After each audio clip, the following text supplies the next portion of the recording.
In the silent dark of space, far from Earth, the Xantrax Empire watched with cold curiosity. Their leader, Supreme Commander Varnock, stood tall inside the war chamber of the dreadnought Dominion's Fist, his four eyes fixed on a rotating image of a blue and green planet. Earth. Reports from their outer scouts spoke of a growing human presence, spreading fast, claiming small moons and building strange machines. The Xantrax, rulers of 57 star systems, considered themselves invincible. Their weapons had turned planets into dust. Their energy cannons had burned cities before the enemy even had a chance to scream. No species had ever resisted the might of Xantrax firepower. So when humans refused to bow, refused to respond to messages of surrender, the Empire decided it was time for a demonstration. Not war, just a test. A small, controlled strike to make humans understand their place. A warship was sent, sleek and massive, slicing through space with silent menace. Its mission was simple: target one Earth city, fire a low-powered energy blast, and record the results. The selected city was a coastal human settlement called New Avalon, peaceful, unaware, and full of life. As the ship approached Earth's orbit, its weapon systems locked onto the coordinates. From the bridge, Commander Ulick gave the order. A beam of bright purple energy, hot enough to melt steel, and strong enough to vaporize an armored tank, fired down from the sky. It struck the heart of New Avalon with perfect precision. The Xantrax watched from above, expecting screams, flames, and smoke, but what they saw made them freeze. The city was still there. Buildings stood tall, streets untouched, and people were walking around, confused, yes, but alive. No screams, no chaos, just silence and the distant sound of car horns and birds. The targeting officer checked the data 3 times. The blast had hit its mark. Energy output was confirmed. Everything worked. But on the ground, nothing had changed. The humans were unharmed. Commander Ulick ordered a second blast, stronger than the first. Again, it struck. And again, nothing happened. People on the ground looked around, some shielding their eyes, others filming the sky with their devices. One man even waved at the ship, smiling. The Xantrax crew stared at their screens, stunned. Their most basic weapon had never failed before. Something was wrong. Back aboard the Dominion's Fist, Commander Ulick sent an urgent message to Supreme Commander Varnock. The humans were struck directly. Twice. No casualties. No damage. Their bodies are completely unaffected by our energy weapons. Varnock narrowed his eyes. Increase the output. Fire again. Orders were followed without question. The third blast used triple the power. Lights flickered across the control deck from the intensity. The beam hit New Avalon like a thunderbolt. But this time, a child picked up a small rock where the energy had landed and threw it into a fountain. That was it. Not even the trees had burned. Varnock's claws tapped on the metal railing as he watched. For the first time in years, he felt something unfamiliar: doubt. Sensors showed no defensive shield around the city, no invisible barrier, no advanced technology blocking the energy. In fact, Earth was primitive compared to most galactic civilizations. Their weapons were old-fashioned. Their spaceships were slow. Their cities were unguarded. But somehow, they were immune. The only answer that made sense was impossible. The humans themselves were resisting the energy. Not with shields, but with their bodies. The scientists on board ran simulations and diagnostics, trying to find an explanation. Maybe the planet had strange magnetic fields. Maybe the atmosphere disrupted energy waves. But none of it explained why only humans were unaffected. The streets had animals. Birds, dogs, even insects. Some of them had died during the blast. Only humans had walked away unharmed. Panic started to spread among the crew in quiet whispers. Was this some new evolution? A mutation? A natural resistance? Or something even stranger? Back on Earth, news spread fast. Cameras had caught the glowing light in the sky. Videos of people standing in the middle of the energy blast went viral. Scientists, military leaders, and governments around the world were trying to understand what had happened. But even they didn't know the truth. All they knew was that something powerful had tried to destroy them, and failed. Commander Ulick sent drones to capture samples: human skin, air, soil, even clothing. The results only deepened the mystery. Human tissue showed no burns, no trauma, not even a scratch. Their nervous systems were calm. No signs of fear. If anything, some humans were more curious than afraid. One drone caught footage of a young woman laughing as she touched a glowing piece of debris. Another showed a man poking the ground where the beam had landed, joking with his friends. Varnock slammed his fist onto the control panel. "This is not natural," he growled. "No species can survive this kind of weapon, not without something protecting them." The Empire's best minds were summoned. Scientists across the Xantrax worlds received the data and were ordered to find answers. But no clear reason emerged. The humans had no special armor under their skin, no energy-absorbing cells, no psychic shields, just ordinary muscle, bone, and blood. And yet, the weapons that had once brought fear to galaxies were now useless against them. Varnock considered launching a full attack, but something held him back. If the test had failed so completely, what would happen if they sent their full force and still lost? Down on Earth, people started calling it the light that did nothing. Conspiracy theories spread, governments met in secret, and the people of New Avalon became instant celebrities. News anchors interviewed witnesses who claimed they had felt a slight breeze, a strange warmth, or nothing at all. One old man simply said, "Felt like standing in sunlight." No one knew who had attacked them or why. But across the galaxy, in hidden rooms and dark war chambers, leaders of other alien empires heard whispers. Whispers of a species that could not be harmed, of humans who stood in the face of destruction and didn't blink. And somewhere, beyond the stars, new eyes turned toward Earth. Not with greed, not with anger, but with fear. The first test was complete, and the results were terrifying. Across the vast Xantrax Empire, deep inside the floating capital station called Viraxis Prime, a council of top scientists gathered in silence. The room was filled with glowing data screens, floating holograms of human DNA, and endless reports flashing with red alerts. These scientists had studied every known life form across the galaxy, from fire-breathing insects to creatures that lived inside stars. But never before had they faced such a mystery. The attack on Earth had failed in every way, and not because the weapons were weak, but because the humans had not been affected at all. No one could understand why. It made no sense. Their strongest energy beams, tested on dozens of species, had turned solid rock into dust, yet the humans had walked through those blasts like they were nothing more than wind.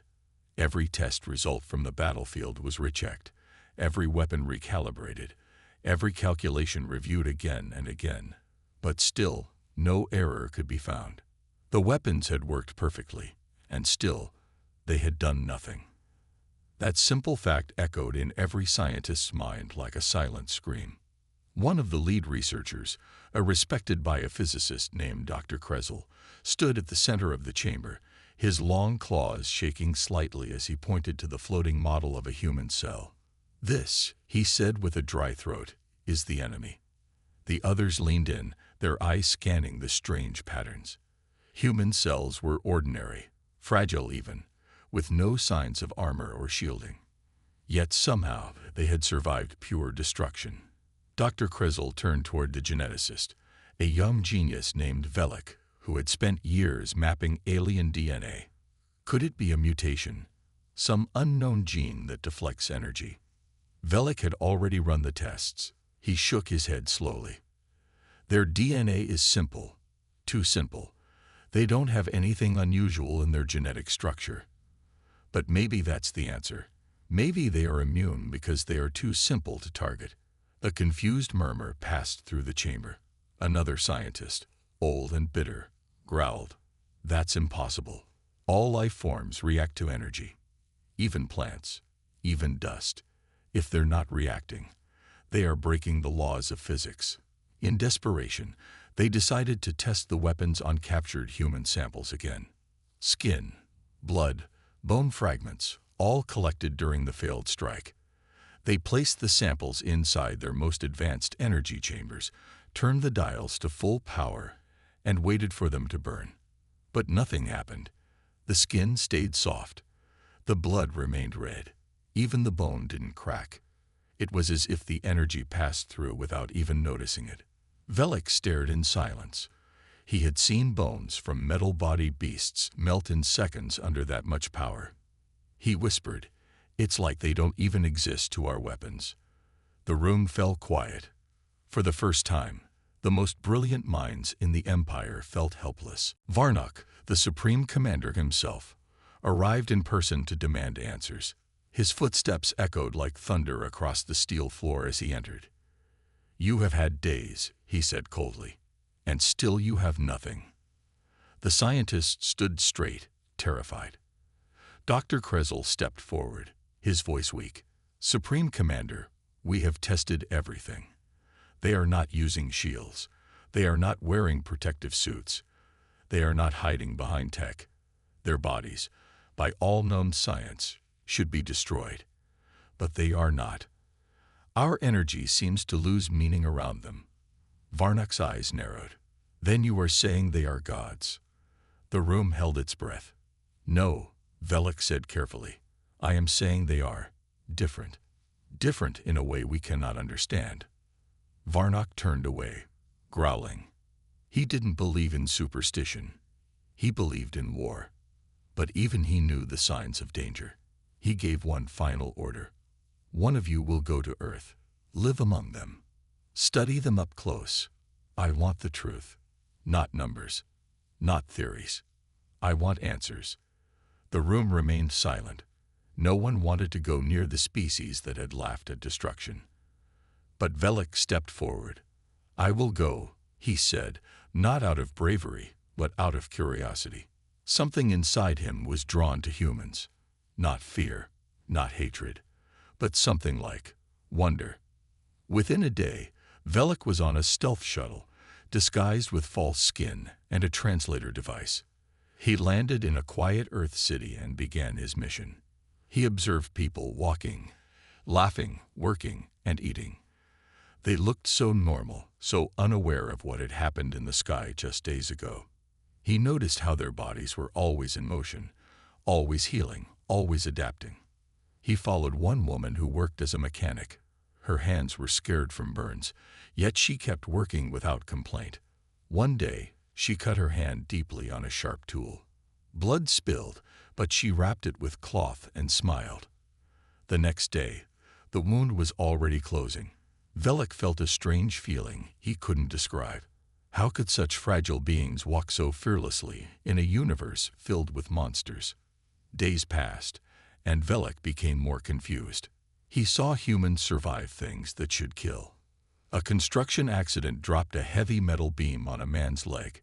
Instead of dying, the man groaned, got up, and laughed. A car exploded after a fuel error. The driver jumped out just in time and shouted. That was close. Like it was a joke. Again and again, humans faced pain, fire, impact, and survived. But it wasn't just survival. It was something else. Their bodies were unpredictable. Their responses didn't follow patterns. Their emotions seemed to power their movements. Fear made them faster. Anger made them stronger. Sadness made them calm. Their biology reacted to feelings, not rules. Velik started to understand the truth. Alien weapons were built to target patterns, heat signatures, cell structures, brain waves.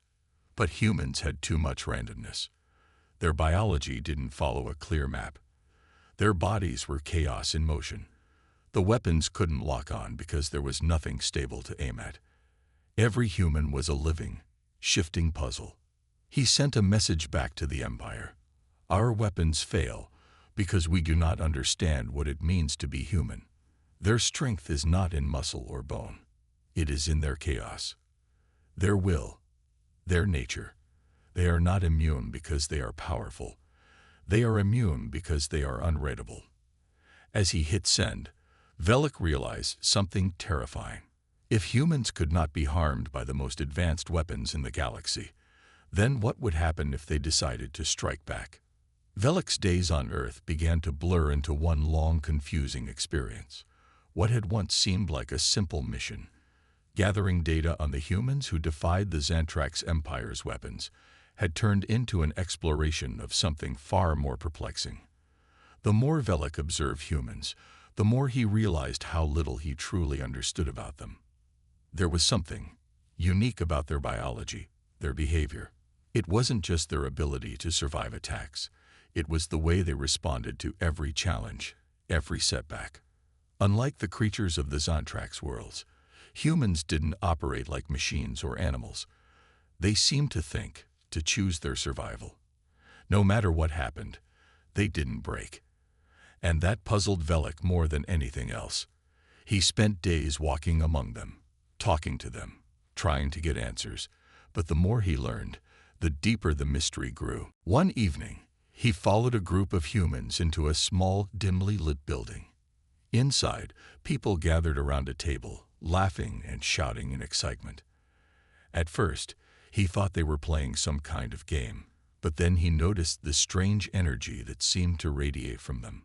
It wasn't a physical power, it was something else. The humans were intensely focused on something they were creating together. They were building ideas, exchanging energy, and Velik felt a chill run down his spine. This was more than a simple game. This was something that connected them, something that made them more than the sum of their parts. Velik watched as one man suggested an idea, and others around him eagerly picked it up, adding their own thoughts. The entire group seemed to work as one, their emotions and thoughts flowing together like a single entity. For the first time, Velik felt something he hadn't expected: fear. He had thought humans were fragile, unpredictable beings, but this scene made him question everything he knew. Velik left the building in a daze, his mind racing with what he had seen. He had always been taught that power was physical, that strength came from structure and control. But these humans, with their simple bodies and chaotic instincts, were able to do something he had never witnessed before. They were creating power through connection, through sharing ideas, and most importantly, through their emotions. He had read about collective behavior before, but this was different. These humans didn't just rely on one another for survival. They thrived on it.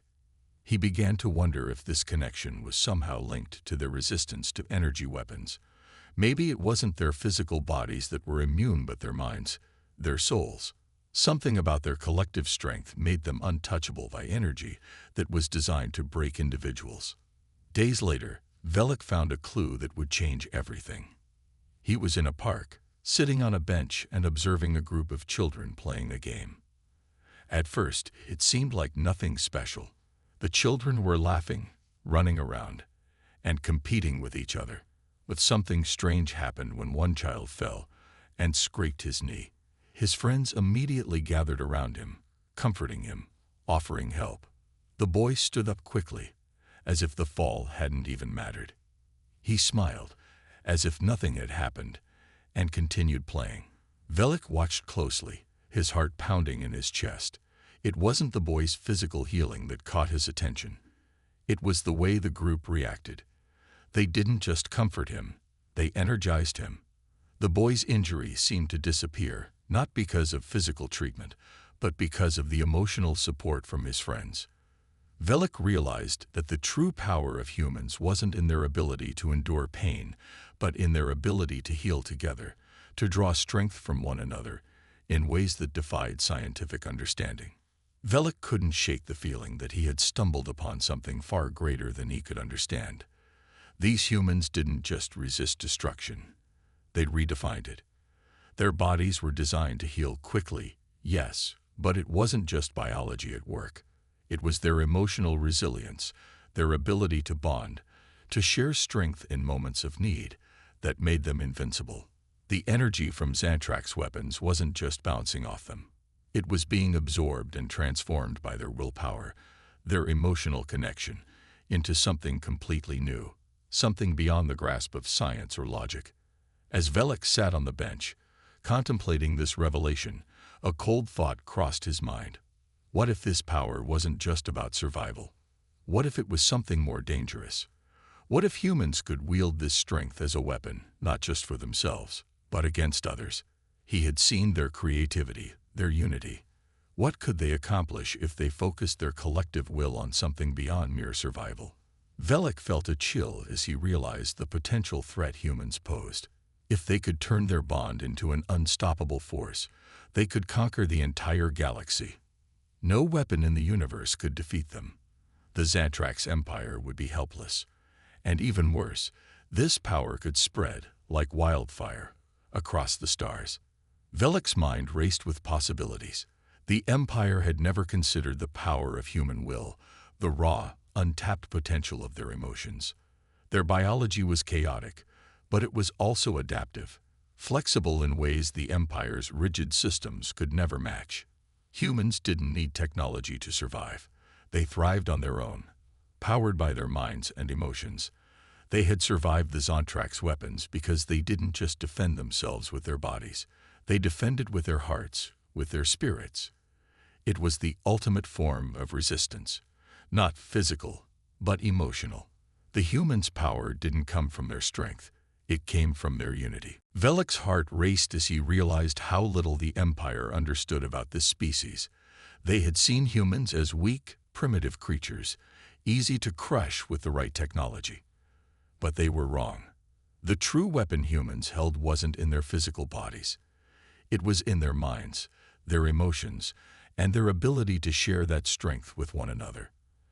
And that was something the Xantrak's empire couldn't possibly understand. Not yet. As Velik returned to his ship to send his report back to the Empire, he couldn't shake the sense of urgency building in him. The humans had already begun to realize their power. And when they did, the entire galaxy would be forced to change. The Xantrak's empire, with all its weapons and technology, would no longer be the greatest force in the universe. That title would belong to the humans, and that, more than anything, terrified Velik. He had discovered something far more dangerous than their resistance to weapons. He had discovered their true strength, and it was only a matter of time before the rest of the galaxy learned it too. The air around Velik crackled with tension as the fleet of Xantrak's warships moved into the outer reaches of Earth's atmosphere. It was supposed to be an easy mission, one that would finally prove the superiority of the Xantrak's empire. The humans had baffled their scientists for months, resisting the deadliest of weapons with ease, but now the Empire had a plan. They would strike hard and fast, using a new experimental weapon that was said to be unstoppable. The planet would be subdued, and the humans, strange, primitive creatures, would be forced to submit. Velik's mind was still reeling from the discoveries he had made on Earth, but now there was no turning back. The invasion had begun, and the fate of the human race hung in the balance. At the helm of the fleet, Admiral Zoreth was confident. His battle-tested crew had prepared for months, and their weapon, a destructive energy pulse unlike anything the galaxy had ever seen, was ready to be deployed. It would cripple the humans' defense systems, shatter their cities, and leave them vulnerable to invasion. As the ships descended toward Earth's surface, Velik couldn't help but notice how quiet everything seemed. The humans, ever resilient, had no idea what was coming. The Xantrak's fleet loomed like a shadow over the planet, but Earth remained calm, unaware of the impending doom. Velik watched the monitors, his breath tight in his chest. The fleet began to unleash its weapon, and the sky above Earth's major cities began to glow with an eerie, unnatural light. It was a weapon designed to break the laws of physics, a pulse that could tear through any defense, no matter how strong. The first blast hit, and for a moment there was silence. The shockwaves spread across the planet, causing a wave of destruction. Buildings collapsed, power grids failed, and people screamed in panic as the sky above them flickered with deadly energy. But something unexpected happened. Despite the devastation, something in the humans' world seemed to fight back. The pulse hit the ground, but it didn't seem to have the intended effect. The weapon that had destroyed countless worlds didn't seem to hurt the humans in the way it was supposed to. The shockwave, which had already reduced major cities to rubble, was suddenly dissipating. The energy from the blast seemed to be absorbed, redirected, as if the humans were adapting to it. And then, the strangest thing happened. The pulse that had once struck Earth's cities began to bend, twist, and curve, as if it were being repelled by some unseen force. Admiral Zoreth's eyes widened in disbelief as the data on his screens confirmed it. The humans were somehow using the energy, their own willpower transforming the weapon's power against itself. The Xantrax scientists had never accounted for this.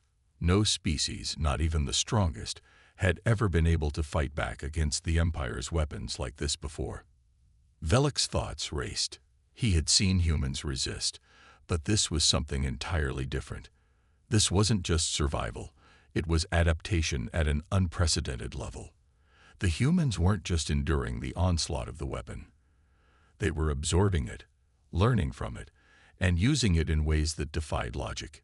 It was as though their very existence was a challenge to the laws of the universe. The pulse began to bend back toward the fleet. It wasn't much at first, just a ripple in the air, a slight distortion. But then it grew. It was as if the humans were now controlling the energy, forcing it to return to its origin.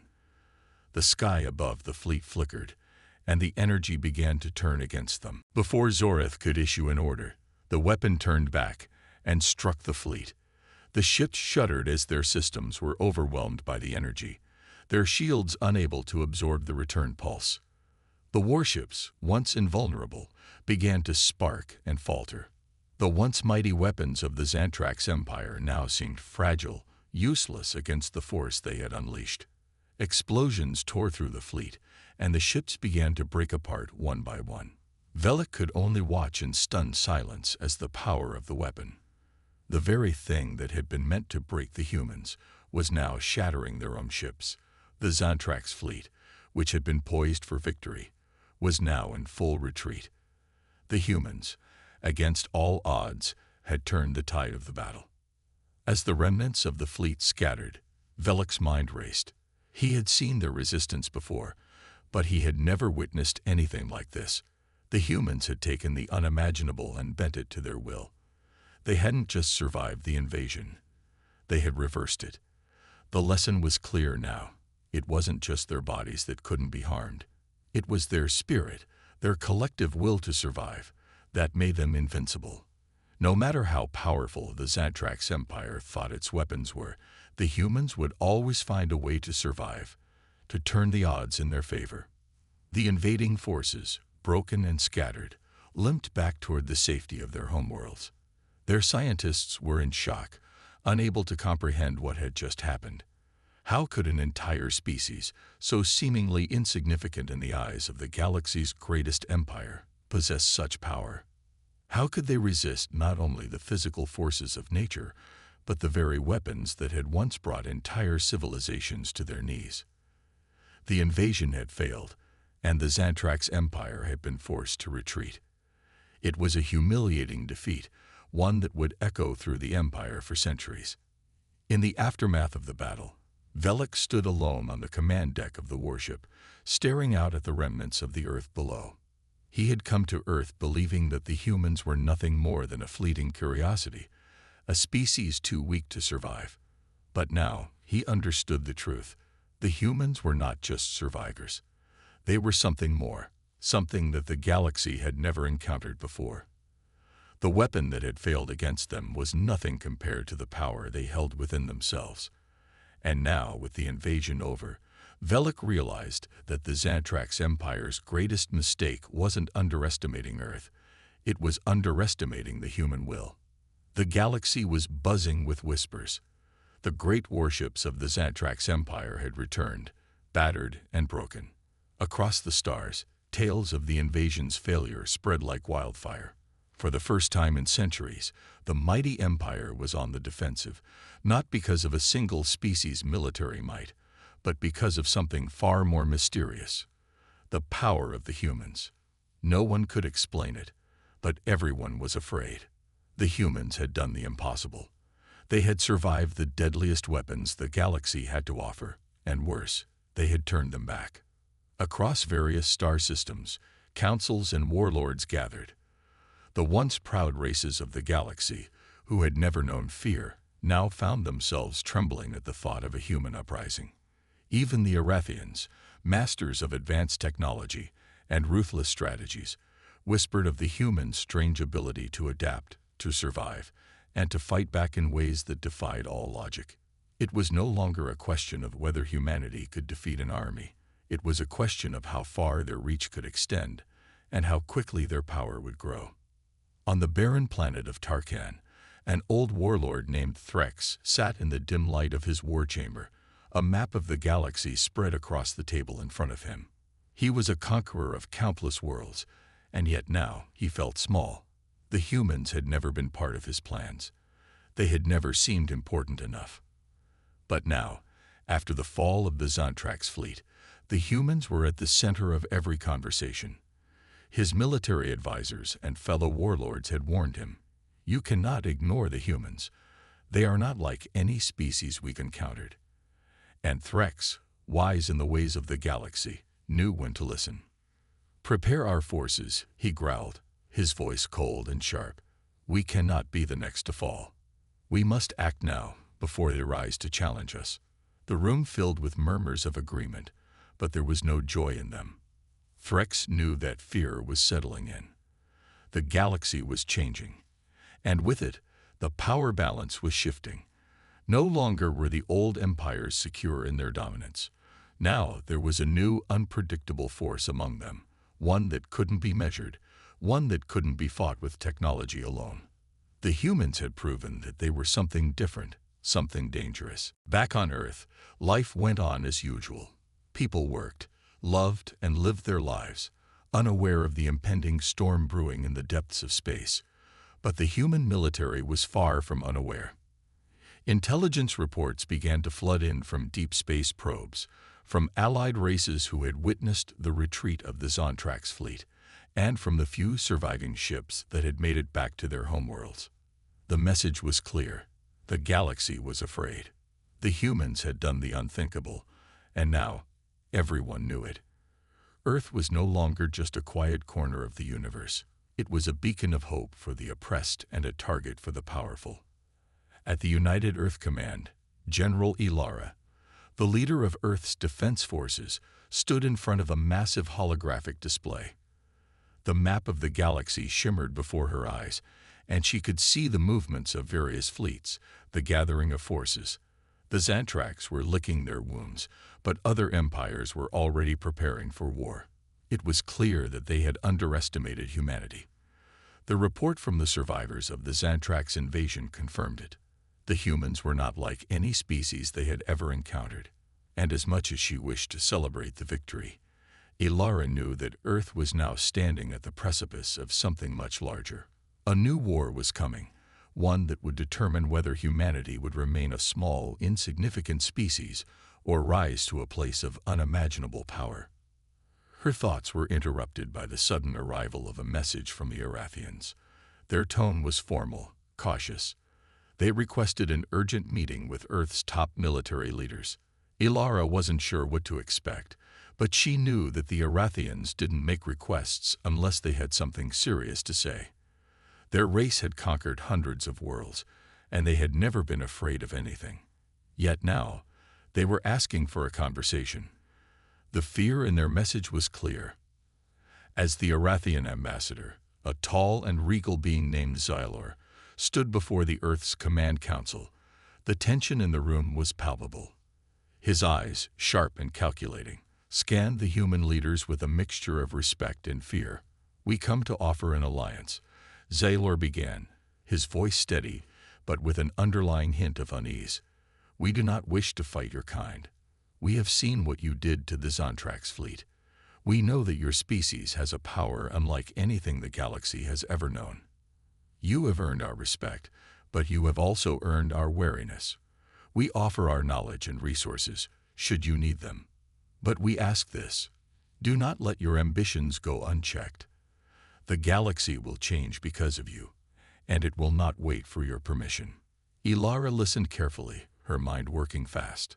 An alliance with the Arathians could offer Earth technology and weapons that could protect them from any future threats, but it would come with a price. The Arathians were no fools. They sought power as much as anyone. Could humanity afford to trust them? As the meeting continued, Ilara couldn't help but feel the weight of what was happening. The galaxy was on the brink of a new era. The humans had become a force to be reckoned with, not just because of their survival, but because of their refusal to bow to the powers that had ruled the stars for so long. The galaxy was terrified of them, and that fear was starting to spread, not just among the Zantrax or the Arathians, but among every species that had once seen themselves as the ultimate power. Across the stars, there were other leaders, other empires who had begun to see the humans not just as a threat, but as a force of nature. A new kind of fear had taken root. It was the fear of the unknown, the fear of a species that had no limit to its potential. They feared what humanity could become, what they could accomplish when pushed to the edge. The humans had the will to survive, but what would they do with that power? No one knew, and that uncertainty sent ripples of fear through the galaxy. The humans had become more than just survivors. They had become a new kind of danger. The fear was real. The humans had not just won the battle. They had started a chain reaction. And now, as the galaxy held its breath, everyone knew that Earth's rise had only just begun.